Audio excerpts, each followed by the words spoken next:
Now yenko piemu ewo eye Akwatia because ene you showdown. The showdown esenke koso ewo ballot ne so. But the real showdown so e koso on the ground. Ya say the ekone de the possibility say ansha ye besan so ate ablekuma biem ewo Akwatia no ebetimi akoso ni nyina nsem no ka say so for Azorka ya wo no eye kofa by for NDC tax aye from Azorka boys. Wetimi alodu boys abegum ewo Akwatia. The reason ene say what is say Afenyo marking any NPP for ye memasem into ono so aba e say onto be kire ne crash powers. Now videos are airban ya say so for Azorka na mu opanino ebusia woni chairman Buga of NPP omo so etimi ye omo hufia say ense bebre e na efri mu ba ewo Akwatia na ye sha say enti ni nyina sha say efri allegations bi ebusia amanfo e make say Afenyo marking etimi leading the boys bi ama omo etetete NDC for posters ewo Akwatia. Now, this is a video. In this video, what to say? There's a bit of a scuffle between Afenyo marking and NDC phobia. Or maybe say Afenyo marking say, I didn't see na OTT party no posters, and I say NDC full posters. Even at a point where you accuse Afenyo say, with many dom NDC headquarters, and I say NDC officer, ewo Akwatia ewo chere me myself.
How wide the was road, and I didn't mean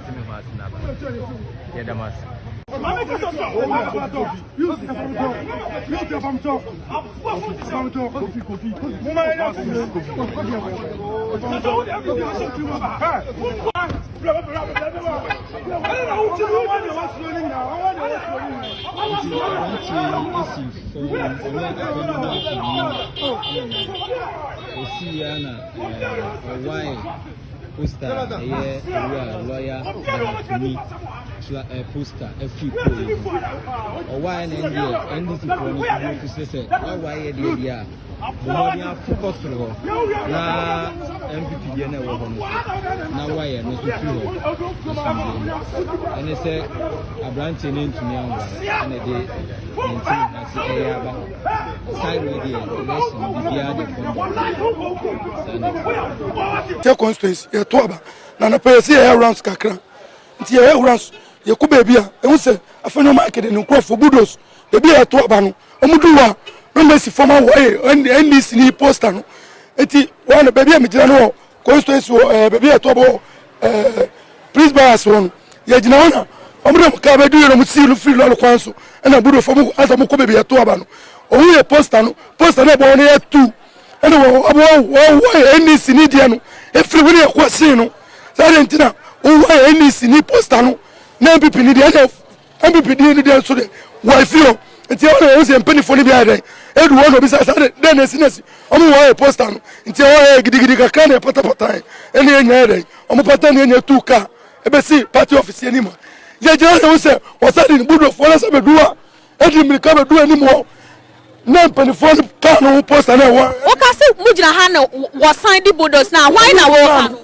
Afenyo Mike NPP ninu and they were friends cars in Budon.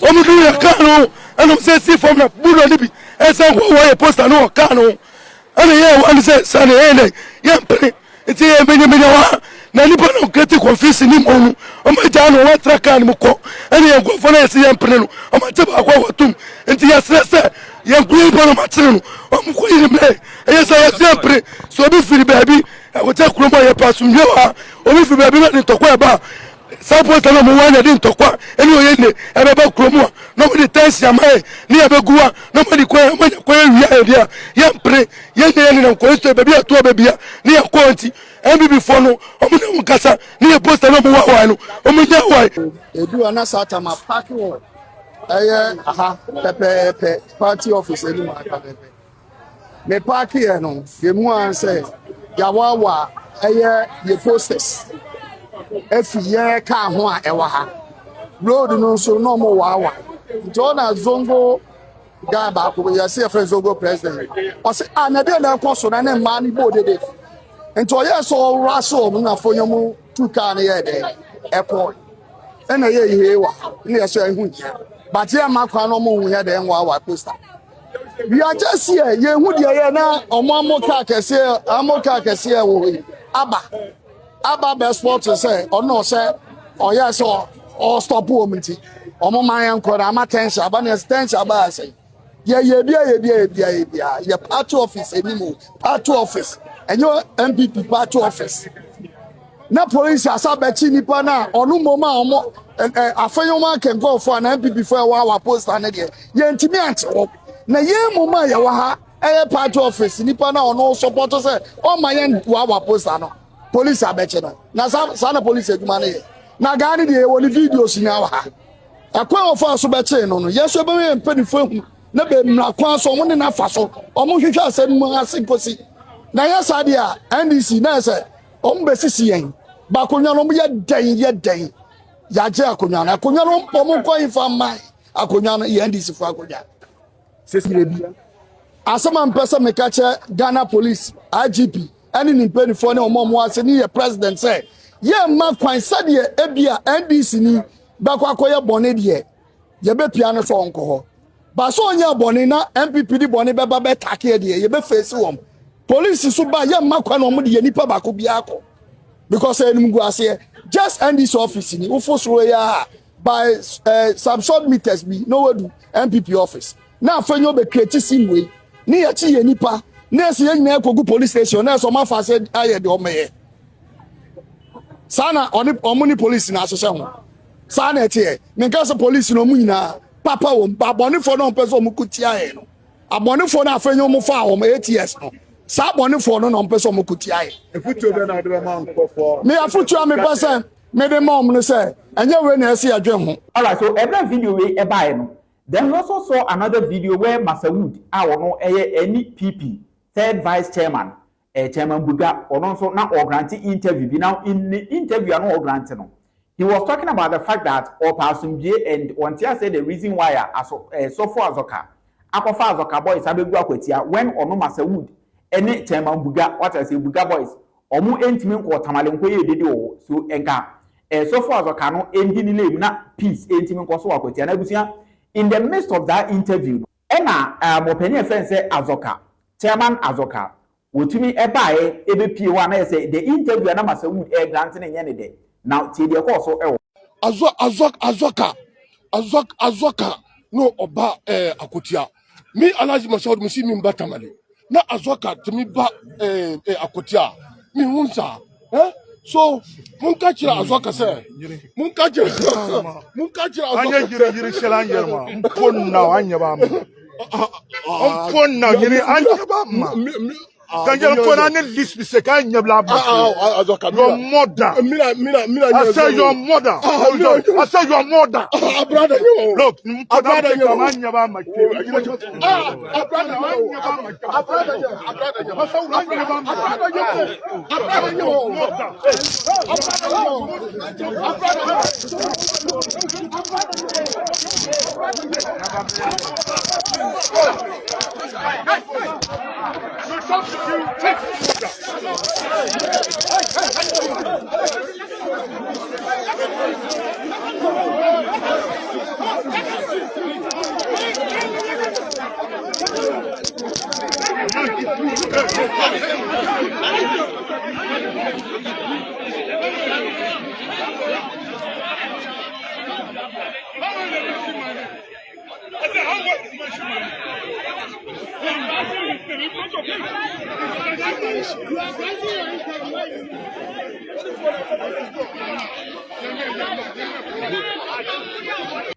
After Reno, Enna, because who another video of Chairman Buga now also reacted to the attacker. So far, Azorka team be attacking a brand or granting interview. No, Enna Chairman Buga me so far Azorka say or Azorka boys are or also Buga boys. We can tell you say ebi enkodi enumre no se nyame amfafia ensam ebetimi akoso ewo Akwatia no enya papa. In fact, I Alhaji Masaud and the entire NPP, we stand for peace. As I've told you, when I reach here, all what I was thinking is how to convince the people of Akwatia to vote for our candidate. I am not here for a fight. We are here for a peace. I condemn any action or any riot that will make the life of Akwatia people miserable. We don't want that. We don't want to end this election by going home and we had a sad news. That is not good for us. Look at the sad news that we had. Our flight gets crashed and people die. This sad news is still hitting us. So how can we come to a by-election that an elected MP die and the sad news or the sad incident is still working in Akwatia here? Instead of us to come together and work and then campaign for each other so that after the election, whoever won will go home peacefully. Is it not better than to come here and fight? So for the New Patriotic Party or for the New Patriotic Party, we don't believe in violence. But ask whether or not did I even mention Azorka's name. Azorka, he himself said that he's coming here. Azorka coming to Akwatia here, he is coming just simply because of me.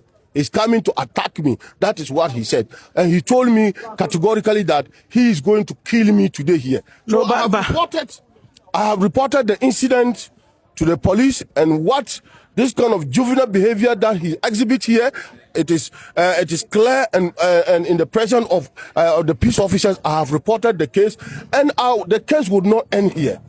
If God being so good, when I reach home, when I reach Accra, I will send the matter to the party elders. Then we talk to our lawyers. Then we send the matter to wherever we think justice will prevail. Okay, finally, looking at what Patriotic Party is so vigilant and so strong.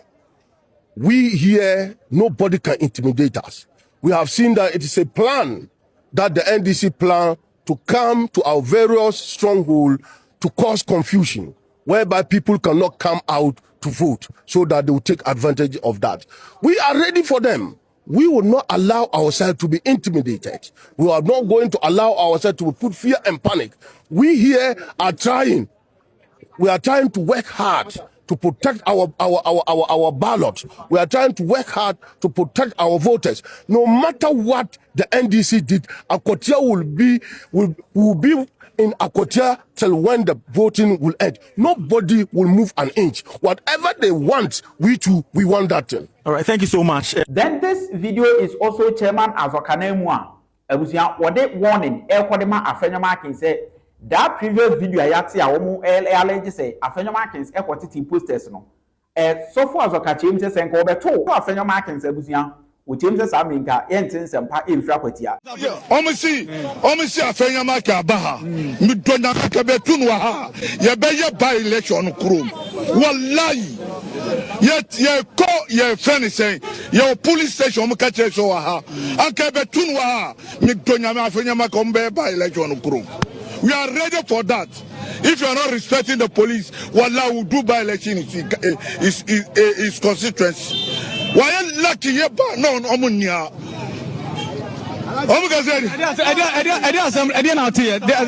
some buy party office, some higher party office. They're not right to come here. And I'm Like, are you able to confirm if indeed they removed some of your posters here? How come they said they didn't remove anything? Because of that rush come here. That we will go do by-election in Afenyo Marking House. Here no be parliament though. Here is a free and fair field. Yeah. What will be your message to your members, NDC? Everybody to do ready. If they can't shang, we should come shang. Here where you go lost too much. We they go do by-election in Wonka. Alright, so when videos in Kakra Kebusia, a free Akwatia airbar, yetimi ede a honsem airman. I mean, I say, hey, Phoenix, as a winner, and send back also Abano, and from cranking to cranking, back also not yet in Semnechi, not in your update, the answer, you bet me, Ama, who know the Ekoso, Akwatia. But for now, and some small classes in TV, and it was in 18 or so, I say, so for Azorka, the leader of Azorka boys. Or also a child of Akwatia and some editing apostle because the Nemana Bokom will be at episode or Bema, what as will be a chairman, and no update if free Akwatia.